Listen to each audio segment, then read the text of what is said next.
Hi everyone, welcome back to my channel. My name is Antonia, and here on my channel I discuss everything knitting, DIY, crafts, fiber arts, and today I just wanted to film an updated knitting journal podcast for you guys because I have a whole bunch of new acquisitions, new yarn acquisitions, new tools and stuff, and I also have a bunch of progress on some of my existing whips and some exciting new whips. So just to start off with what I'm wearing today, this is actually my zipper sweater by Petite Knit. It's a classic pattern. Everyone's heard of it before. This is actually the very first big project that I ever made, like my first full sweater garment that I made. And I actually made it using like a craft store Michael's yarn. I think it's the Scarfie yarn. I don't know if it's by Lion Brand. I think it might be Lion Brand.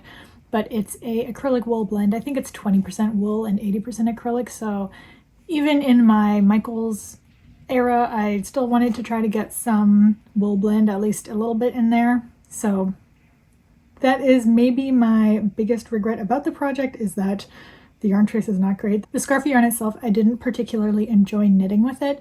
It's kind of like unspun, so it doesn't really have a lot of integrity. And it can split a little easily, and there's a lot of sections where it's a lot thinner and then it's a lot thicker in other sections, so your gauge can be kind of weird. But I think the color is interesting considering I usually tend to just do a lot of neutral colors, so having a little bit of green, I think it's called forest green or some kind of forest color. I'll try and find it and put all the info in the description box as per usual and up on the screen as well. And also because it's so unspun, this is like extremely pilly and disastrously like, look at that, oh my gosh, it's very well worn, but I did make this about 3 years ago, so it kind of makes sense. Moving on to some of my finished objects that I have to share with you guys. I don't have any big garments that I've finished, but I do have a few different sets of accessories that I've done. My wrist has still been bothering me a little bit, and I'm actually going to go to physiotherapy to see if something can be done about it, so I haven't been making any progress on my huge projects, but I do have some accessories. The first one I'm really excited about, I think they're so cute, are my Seduction socks that I finished. And I made these little blockers out of like wire hangers, and I just kind of bent them into a foot shape. So if you're wondering why they look kind of janky, that's why. But honestly, they get the job done. And I wanted to block them for this episode to kind of show you guys the lace in its glory and maybe take some nice pictures for my Instagram. But this is kind of the lace pattern of the Seduction sock themselves. This is a free pattern on Ravelry, so I think as a first kind of lace pattern, or if you kind of want to get into doing lace socks, it doesn't require a cable needle or anything, so it's really easy to do on the go. And the instructions were pretty well written out. They're all written so they're not charted, which is, you know, personal preference whether you like that or not. This is what they look like.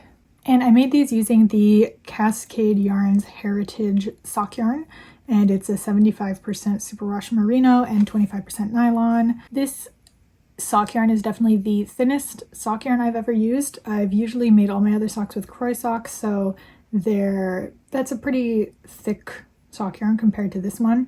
So I do really like how the thinness of the yarn allows for you to really appreciate the kind of lace details.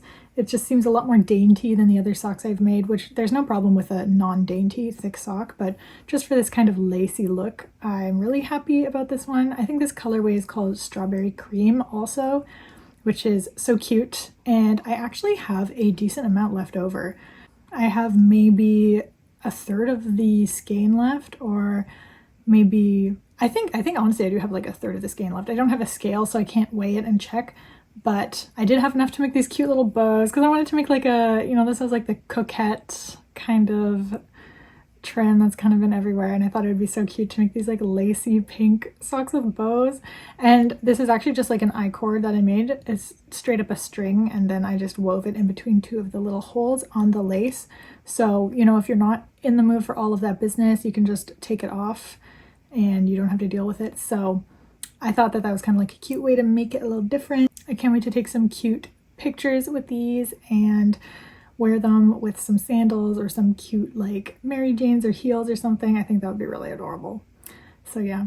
And this is a very soft yarn also. Compared to my other socks I've made, this doesn't even really feel like it's woolly at all. Like I have trouble believing in my mind that this is actually wool, but I think that's just the nature of merino. I haven't really used Merino a lot until now, so yeah, very soft, very comfy, and I'm excited to see how it wears. So maybe in my year-end review I can wrap up a little bit about how this wears.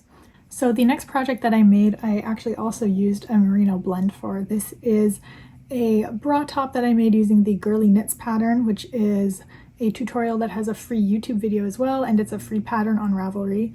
And I basically, to make this bra top, I wanted to have a project that could use a single 50-gram skein of this DK weight Merino blend. And I didn't want to make another accessory like a scarf or something, because I feel like I wouldn't get a lot of wear out of that. And honestly, I just kind of wanted to see if I could squeeze an entire bra top out of one 50-gram skein. I feel like if you were using a fingering weight or a thinner weight of some sort, you could definitely get a bra top of some sort out of that. But because it's so thick and it doesn't really, the mileage does not go as far when it's like a DK weight, I was really not sure if I was going to be able to do this, because I think the Girly Knits pattern even says that you're supposed to have 100 grams or 150 if you want to make like a longer kind of crop top thing. And believe me, this is very much like a bra top. This is not a wearing in public kind of thing, but it's super comfy and cozy, and I think it was a really good use of this skein. And this yarn also is the Simplicity by HiKoo or HiKoo. It still looks like HiKoo to me, but it's HiKoo. Simplicity by HiKoo.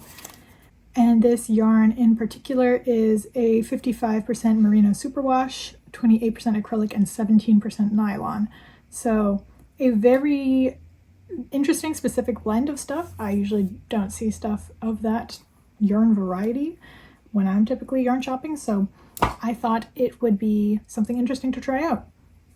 And it is very soft. This was the softest yarn I'd ever used at that point, and also because it had that kind of acrylic and nylon structural integrity to it, that's also why I wanted to kind of make like a bra top or something instead of a scarf or mittens or something, because you kind of might as well take advantage of that extra like bouncing structural integrity. I've been wearing this to sleep sometimes. It's really comfy, cozy.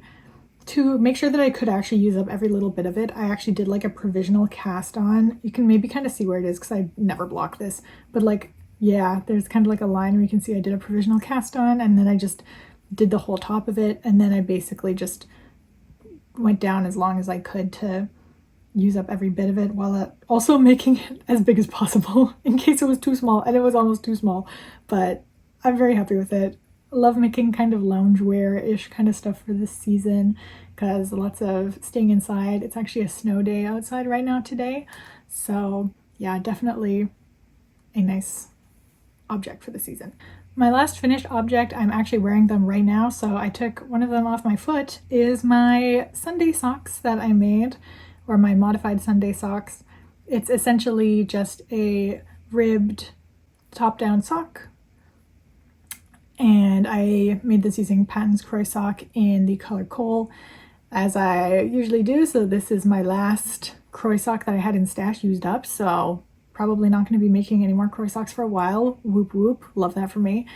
And I'll put in some better pictures that are not like, I was literally wearing this right now. So I'll put in some pictures that I took to put on Instagram of how they look when they're like scrunched down and stuff.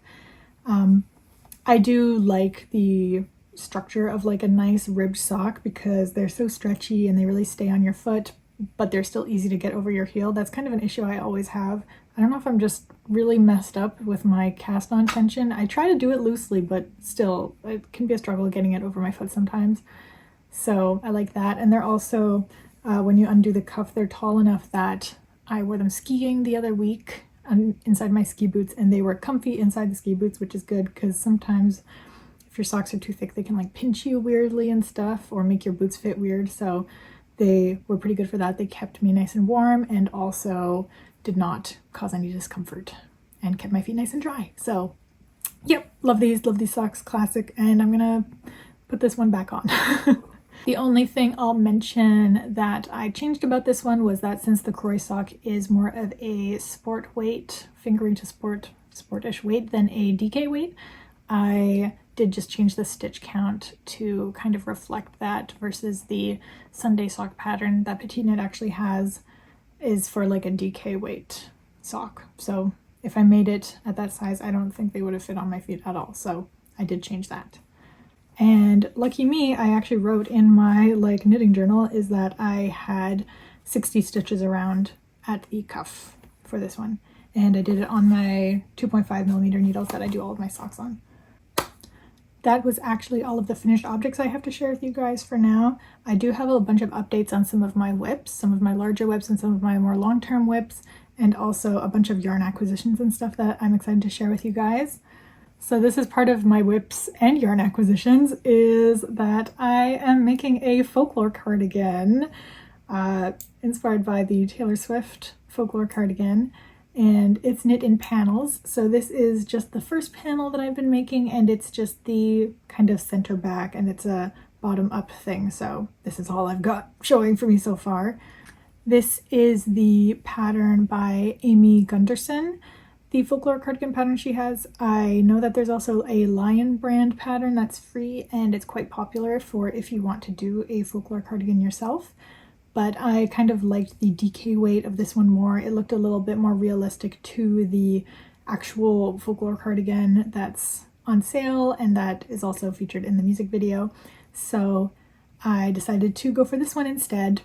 I will talk a little bit more about the yarn later, but I'm basically just making this in Drops Daisy, and this is my first time working with this yarn as well, so I'm super excited to be using it. It's in the colors Off-White and Black. And I'm going to be making a size medium of this. And just to kind of take a look at the different textures that there are in this, there's a lot of moss stitch and a bunch of different sizes of cables, some 4x4 cables, some 2x2 cables, and then also these like big diamond kind of textures in the middle. So, and little twists, which don't require a cabling needle. So I've been really enjoying knitting this so far. It's my first time reading a chart that's this complex. My only other cable sweater that I've made was actually the Moby sweater by Petite Knit. And for those who have knitted that, it's not that complicated to make actually in terms of charts and little details. There's only like one cable repeat and the rest of it is just knit and purl and twists pretty much. Or mock cable, lattice, whatever you want to call that stuff. So this is my first time doing a more complex charted cable sweater, and I was really confused with like the little box at the bottom and like the color coding and like the different lines separating each section, like repeat this X amount. My stitch counts were not lining up with what it was asking me to do, and like you had to start the chart like partway through the pattern, and how do I repeat? Anyway, it was a little bit of a struggle, but by looking at the pictures for the pattern online and also other people's creations that they've put, I was kind of able to put together how to do it. And for the most part, I've been doing this also without a cable needle. So all of these smaller cables and this big diamond in the middle, I've actually been doing these kind of like small quantity stitch cables just by chucking them off the needle and then repositioning them and then knitting them as they're supposed to be done. I have not been able to do these larger cables without a cable needle because that sounds really scary, and I don't know if I can risk that right now, but for the most part that's also been a good learning experience for me to be able to do cables without the cable needle. And for right now, I've really been enjoying the Drops Daisy. I've heard some people that have finished their garments with it say that it pills really quickly and it pills really badly, so I'm a little bit nervous about how this is going to wear once it's actually done. But at least for now, I do really like the stitch definition of it. It is super, super soft to just be holding this little scrap part of it that I've made, and it's really warm as well. Like just holding it in my hands, it's so toasty, and it feels very like buttery soft also. You can tell that I'm just truly someone who's never used a merino wool in a big garment like this before because I'm so shocked by it. I've used a lot of kind of Norwegian wool or basically just kind of more rustic, less refined kind of things like this, so I am excited to give this a go. I've also heard that Drops Daisy does not have as much structure as some other DK weight yarns out there, so it can be like a little floppy. I'm okay with this for this project personally. I think that the oversized big folklore cardigan look is kind of expected to be kind of floppy within reason. So I'm hoping that it will be a good pick, and I will update how the kind of drape and fit of it goes as I move forward. Also, I'm making this in a size medium. I have heard some people say that the sleeves for this are a little smaller than they like, so depending how much yarn I have, I might size up the sleeves to a size large, just so they're not too skinny. That's kind of one of my fit pet peeves. I hate it when sleeves are a little too skinny and it makes it look a little like a stick man. So yeah, we'll see once I get to that part. And it's nice because everything's done in panels, so I can just kind of finish everything else and then play it by ear at that point, depending on how much I have left. So yeah, that is this progress. My next whip that I have to share with you guys is this navy blue, and it's on a very small circumference cord right now, but this navy blue sweater that I'm going to be making, which is going to be a traditional fisherman Dutch Gansey. So I bought this yarn, which is a Søstrene Grene sock yarn actually, when I was on my trip in Amsterdam around a year ago actually. So it's been sitting in stash for a year, and I really wanted to make a traditional Dutch sweater with yarn that I got on my trip to Holland. So I went to really nice stores like Stephen and Penelope and stuff while I was there, and all the yarn was super nice, but it was definitely out of my budget to be able to splurge on a yarn that nice while I was there. In hindsight, I maybe would have wanted to buy like 1 or 2 like special skeins for an accessory or something, but in my mind I didn't even think of that. And then when I was at Søstrene Grene with my friends, they have a decent yarn selection there with different things, and one of them was actually this nice navy blue. I've actually taken out a few books from the library that have patterns or guidelines or motifs that they use in these kinds of sweaters, so it's not particularly like an exact pattern, like cast on X amount of stitches and create this shaping and do this stuff, but it's more kind of like a historical guideline of how these kinds of sweaters were made. So maybe this time I will not be as long-winded with the details of the sweater yet, because it is bottom up. Oh my gosh, it literally looks so bad. It is made bottom up, so the textural pattern that I'm going to be making on it does not start until kind of farther up the chest of it. So right now I'm not really sure exactly what kind of cables or textures or designs I'm going to be doing with it, mostly because I'm waiting for one of the books from the library still, so I literally don't know what I'm going to do. But this is kind of like a half self-drafted, half not really, half, I don't really know what you would call this, because technically I'm using the books as a resource, but I'm kind of making it up for myself. So yeah, I will give you guys some more updates about the actual design and historical elements as I decide for that. But what I can tell you now is that I'm still gonna love this garment to death once it's done, but this yarn is absolutely, I would never buy it ever again. It's been quite annoying to work with. I'll put some pictures around on the screen of kind of a lot of the defects of the spinning that I've seen with the yarn. It is also a blend, to be clear. It's a 75% wool and 25% acrylic blend. So you still got a good amount of wool in there and maybe some acrylic for some structural stability, again, because it is a sock yarn.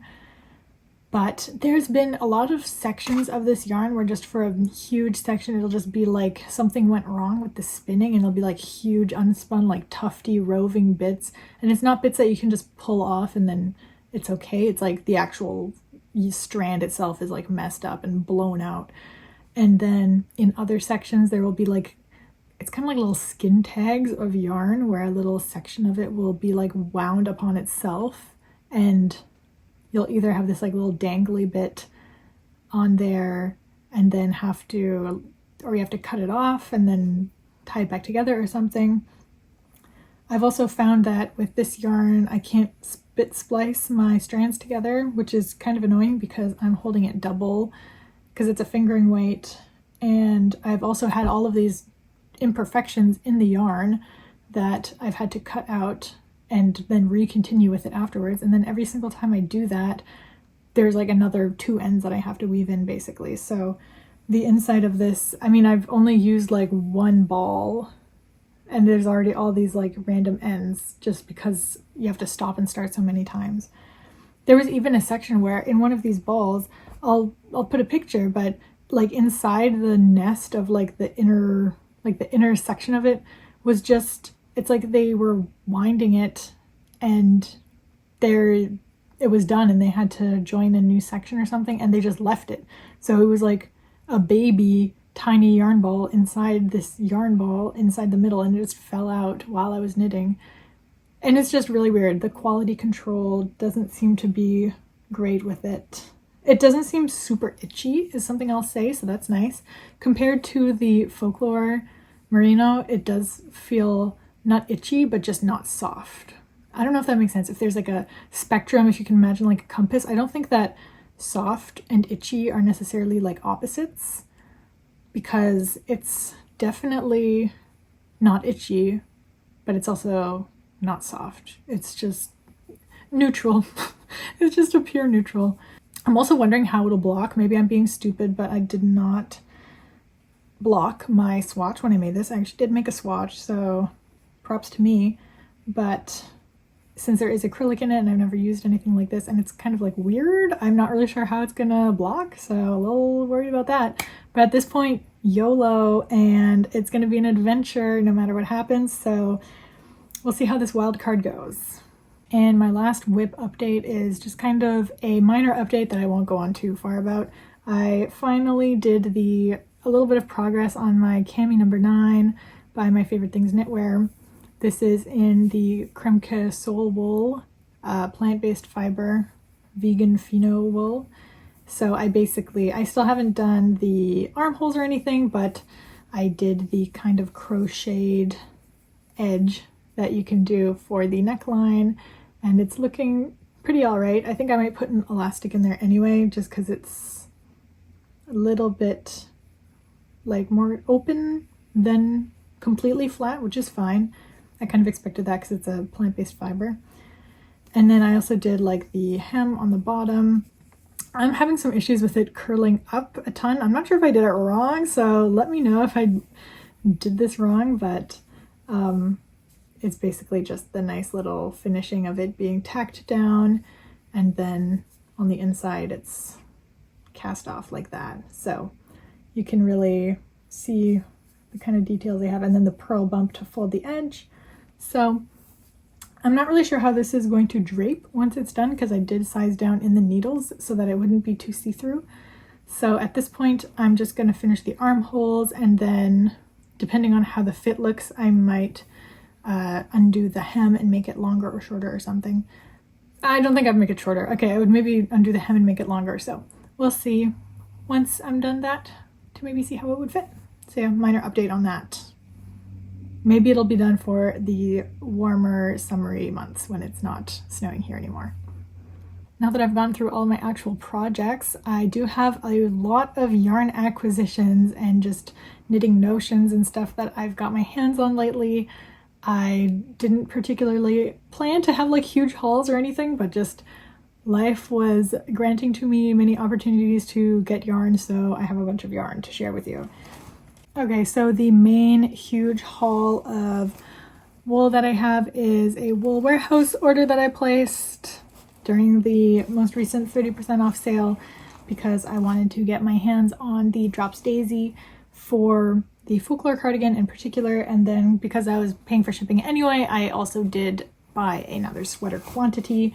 So this is actually the most yarn quantity wise that I've ever bought in a single sitting, because this is 2 entire sweater quantities, and also the Folklore cardigan itself takes up quite a lot of skeins of yarn, just because I kind of wanted to go like for a more oversized look for that. So it's definitely like a lot of yarn that I did this with. I've never really had like 30 balls of yarn shipped to my house in one sitting, so that was really fun to get in the mail.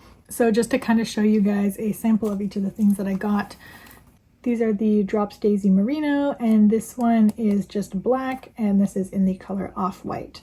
So with the folklore cardigan, I was not sure if I wanted to make it out of off-white or what kind of base color I wanted to make it out of, because they have kind of a regular white, they have off-white, and they also have marzipan. Maybe I'll put like the array of the different beigey whites on screen right now.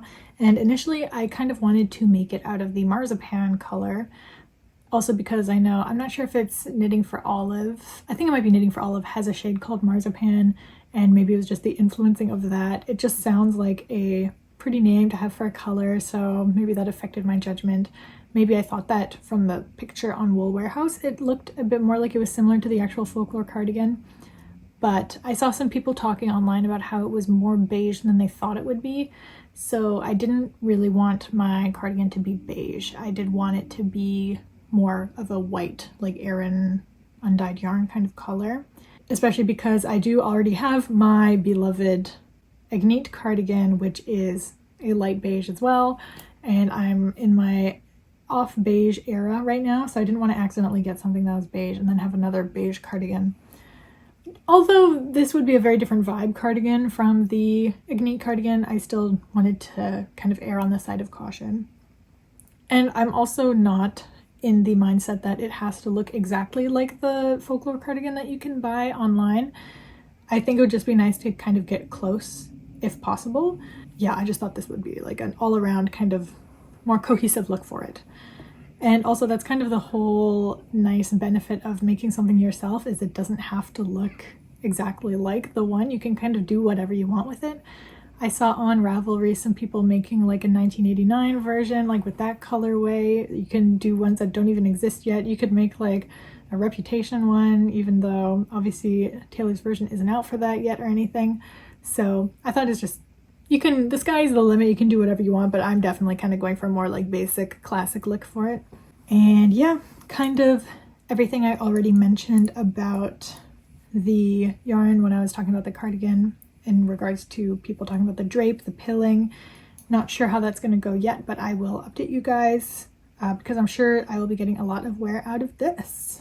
The next thing that I got from this haul was the Drops Merino Extra Fine, and I got this in the color Bordeaux. You know, if you know me and my nails color all the time and like a lot of the stuff I buy, I do really like a good dark red color. And this isn't exactly the dark red that I expected that it would be. It's a little bit less saturated than I thought it would be, which is fine though, because I think that the other red color that is made with this base is a little bit too bright for what I was imagining to make out of it. So I'm very happy that I did choose to get this one. And I did get a sweater quantity of this. I'm not 100% sure what it's going to become yet. I did buy it with making the clematis sweater in mind, and I'm still kind of wanting to make that one. Another sweater that I really did want to make in the future that could be made with this potentially is the Prima pullover, which is pretty much like an off-the-shoulder sweater, and it's ribbed, so it's got some kind of negative ease, so it's a bit fitted, and it's got like thumb holes at the end, so it's very much got that kind of like ballet kind of look or contemporary kind of style versus a lot of like really traditional styles that I feel like I usually gravitate to. And I definitely want to make one of those at some point. I'm just not sure what yarn and color I want to make out of it. I at first thought I really wanted to make it out of black because I was just like, oh, a classic black off the shoulder, like basic. It's very fitting of the style, I think, and maybe it's just because the sample I believe that's been made by the designer is also black. So I was thinking of maybe doing that, but then also I feel like this would be a good color to do something like that with, like a kind of off the shoulder look. I'm not really sure. I don't know if this would be a suitable yarn choice for it either, because I think the Prima pullover is more of a worsted weight or Aran weight, maybe a bit bulkier than this for sure. So I'll check the yarn compositions and how much yarn it calls for also. You know, you've got that big folded over brim on the collar. I'm not sure if I would have enough yarn for that, considering I only have 9 balls of this. So we'll see. But I think both of those patterns are in my future for sure, but I'm not really sure what this is going to be turning into. And since I already have 2 sweaters on the go right now, or 1 sweater and 1 cardigan, I'm not going to be casting this on anytime soon, so I have plenty of time to decide. Moving on to some kind of funkier yarn that I usually don't gravitate towards, I got this really interesting kind of, it's not really boucle, but just very textured, varied thickness yarn called Bubble Tea, and it's also by HiKoo, or yeah, HiKoo. I have to think about it every time I look at it, but HiKoo. And this was a local yarn store of mine was stocking this, and this is in the color 5004 Denim Blues. I haven't seen a lot of people use this online, but I just thought it was a really interesting, it really is like a denim blue color. It's got a tiny bit of variation throughout it, and it's made of 52% superwash merino, 45% acrylic, 3% nylon. So kind of similar to the HiKoo Simplicity yarn that I used to make the bra top with. And it's just got such an interesting texture, and I think that I want to make a scarf of some sort with this, because I'm not really sure what else I would make with two skeins. That would be kind of a garment, and I'm not sure how well this would work for a garment, because if I had a sweater quantity or something, I think that this varied thickness would work okay for that, because you can be wearing something underneath. But if I were to make like a tank top or a t-shirt or something with this, then I think because in some points this yarn is so thin, it would be like really see-through, and then I don't want to be wearing like another layer underneath something like a tank top or a t-shirt.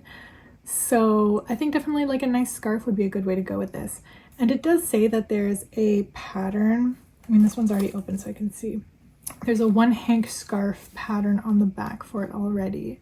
So I think I might do something like that, like the pattern that's included, or I think I might just do like a very long, I kind of want to do like a skinny long scarf kind of thing, because thinking about my scarf collection that I already have, I have my really huge Sophie shawl, which is thick and long and just like massive, and I have like my little tiny skinny Sophie scarves, and I think having something that's long but thin enough that it can be wrapped around a couple times and just kind of be more of like a accessory and less for warmth would be interesting for this.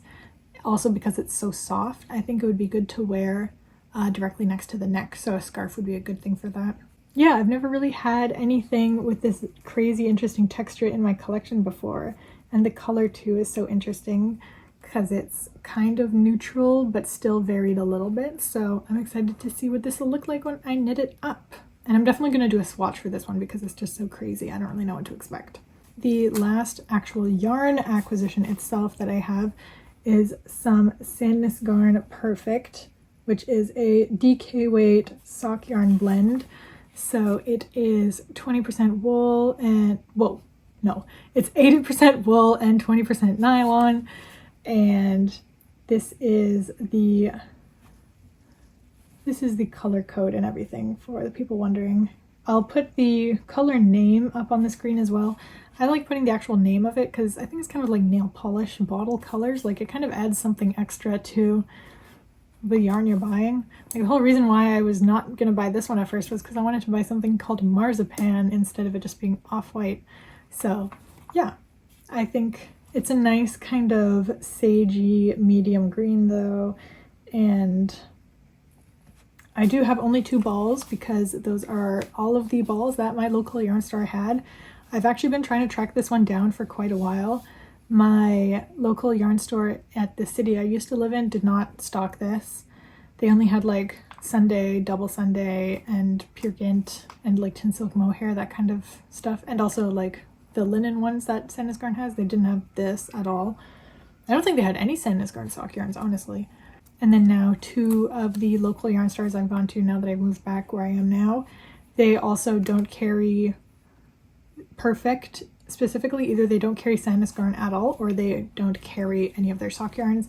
So I looked online until I was able to find it, because I just wanted to try making a DK weight sock for once, because now that I've done kind of the Kroy sock sport weighty kind of ones, and then the more fingering, really thin weight ones with the Cascade Heritage, it would be fun to make a DK weight sock. And I think I want to try making one that is toe up this time, especially because I only have 2 of these balls. So then that would make it easy for me to use it until I run out. And then I've also never done that before, so it would be a good chance to learn something new and a new technique. And I think I might do some kind of like faux mock cables for the pattern, or I might look up some other DK patterns on Ravelry that could be used. But I don't think I'll be doing anything lacy because I think DK weight lace might not be a very good option just for my first DK weight sock. And yeah, so this will be super cute, and I hope that I can get some socks made out of this and get some good wear out of it before it starts getting too warm that I can't wear huge thick wool socks anymore. So excited to get started with these. The last acquisition I have is not a yarn acquisition, but it is a Knitting Notions acquisition. And I bought these Lantern Moon swivel cords, which were also at the local yarn store that had the Sandnes Garn Perfect.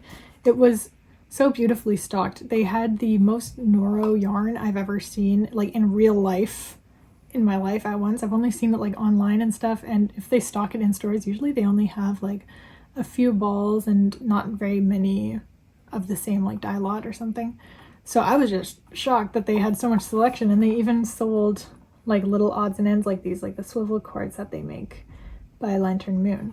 So these are different than the kind of existing cords that I've got for my interchangeable set because they are the nylon coated stainless steel. So for people who've used maybe like the HiKoo needles that also have a metal woven cord and then it's covered with like a plastic or nylon, those cords are usually seen as pretty good because they don't have the same memory and they don't like kink up as much as other ones. Some people really like them for magic loop, or specifically the HiKoo ones. Maybe this is less about the cord but more about the join just being very smooth between those. So I thought that would be pretty interesting for me to try because I've never had any issues per se with the cords that came with my interchangeable knitting set, but they are definitely like plastic ones that sometimes have some memory, and also sometimes depending on which cord it is and which yarn I'm using, it'll be kind of hard to get it over the little bump at the join. Not like terribly difficult, but it'll be noticeable occasionally depending on what yarn texture I'm using. And for reference, I do have the Knitter's Pride Ginger interchangeable set. So if you're curious, and I know that people say this online anyway, that the Lantern Moon and Knit Pick / Knit Pro, or no, Knit Pro / Knitter's Pride needles are all made like in the same factory. I think even maybe the Leica needles might also supposedly be made in the same factory. But if you're wondering for someone to actually check it out, I did check it out for the low price of 16 Canadian dollars, and they do work properly. So this is kind of how they join. If you can see it, I don't know if the color difference would really bother you. I don't really mind that much. So yeah, and it's also a swivel cord, which means that I can like rotate this as much as I want, and it does not like wind up, buckle up on the join. And the actual action of getting the stitches over the join has been quite smooth. I did watch Norman from Nimble Needles' video about the HiKoo Forte 2 set, I think it was. It's like $500 Canadian.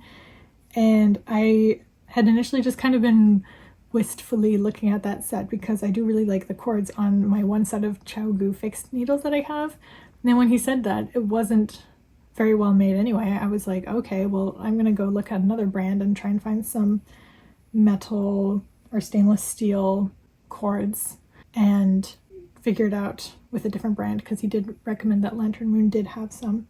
So yeah, it's kind of got like a gold end. So if you do have the Lantern Moon, or if you have a gold metal like ferrule, I guess, is this a ferrule that you would call it in the needle itself, then it would match. It doesn't match for me, but I don't think it looks bad. Also, I didn't really even need them to be swivel cords per se because the HiKoo ones I have are not swivel cords, they're just fixed cords. So that's just an added bonus that they are swivel cords. And this came in a pack of 2. As you can see, I did get the 80 centimeter ones, and it was like $16 or something, which I think is pretty decent, 16 Canadian dollars. And it also came inside with a separate little, package that's got wooden end caps and tightening tool, which is just this cute little Lantern Moon branded wooden tightening tool that it came with to actually put the cords onto the needles, which can be a little bit trickier if they are the swivel cords. When I'm usually using my interchangeable needles, I usually don't even use the pin things that they come with. Like 90% of the time I don't, and other people have complained about them coming undone while they're knitting, even if they really tightly attach it. I don't know what I'm doing, but I don't know if it's my knitting style or something. I've never really had that issue with them coming undone terribly while I'm knitting. And then it also came with like little ends, like wooden ends that go on the end to save your knitting if you need to like stick your stitches on the cords and use the needles for something else. So I thought that was nice. I didn't even expect them to come with that. But especially the cute little like attaching tool is really cute compared to the ones that came with the set. It's just like the little pins in a little plastic baggie. So these, I don't use them very often, again, like I said, but because the cord swivels around, or the base like swivels around the cord for this one, it makes it kind of a little more necessary for you to actually use the little tool. So I'm glad that because of that they include a nice little tool. And I thought that was so sweet. I didn't even know it came in there, so highly recommend those. And I have been using them, as you can see, for my folklore cardigan so far, and I've been liking it a lot. You can kind of see how there's not really, I mean, you can, I don't know if you can tell, but there's not a lot of memory in this cord. It basically just doesn't kink up on itself that much. And maybe this part is a little bit more vain, but I was really excited to see that these Lantern Moon options existed, because I know that there's also the Knitter's Pride Mindful collection, which I think is also coated stainless steel cords, but I just don't like the color of teal that is used for those. The ChiaoGoo bright red cord that they have on their fixed needles and interchangeables are kind of iconic. It's kind of like Louboutins of knitting needles, so I don't really mind that. Or maybe it's because I'm kind of like more of a red girly, like I like the color more. But I just wasn't a huge fan of the teal coating that's on top of the Mindful collection cords. And if you're curious, the local yarn store that I did go to, it was Urban Yarns in Point Grey. So self-docs, but if you're curious, that's where I got them. They did have a single pack where you could buy like one cord of the Mindful collection ones. And I don't think that they're swivel cords also. I might be mistaken. I think that they're just normal stainless steel coated cords, and they were, I think, $6 or $7 for one of those. So then instead this was $16, and it was two, and it was the color that I liked, and it came with the tools to attach them and their swivel also instead. So I just thought it was kind of a nice option. So all that being said, that is all that I have to share with you guys today. I know a lot of that was literally just like a haul of stuff that I've got with kind of loose future plans of what I'm going to do with it, and also just me being like super obsessed about these cords, which is like such a niche thing to be obsessed over some metal that is covered in nylon. But I am really happy with all of the tools and different yarns that I've got that I can play with in the near future, and the progress that I've made on some of my whips. I think that this batch of whips that I have right now, I'm really excited about. Partially stuff like that's by other pattern designers like the folklore cardigan, and also like the Dutch fisherman sweater that I'm working on. I'm really excited to kind of design it myself a little bit and kind of get to think a little bit more critically and like engage with the thing that I'm designing and creating instead of just following a pattern. As fun as it is to just follow a pattern and then get something you know what to expect at the end, it's also fun to kind of write your own story and kind of make it up for yourself, and then you have something that's like super unique. So yeah, I'm really excited for everything that I'm gonna finish with the rest of this moving forward. And I will put all of the information for all the patterns that I've talked about, if applicable, and all of the yarns that I've talked about, especially during this huge yarn acquisition thing, in the description below. I'll also put my knitting Instagram. I'm still not really sure what I'm going to be doing with that, or how much I'm going to be posting, if it's going to be knitting or just like my fiber arts and creations in general that I'll be putting on there. But I will link that as well, and also my Ravelry in the description below, so you can stalk all my projects and progress on it. So yeah, thank you for watching, and don't forget to subscribe, and I'll see you guys in the next one. Bye bye!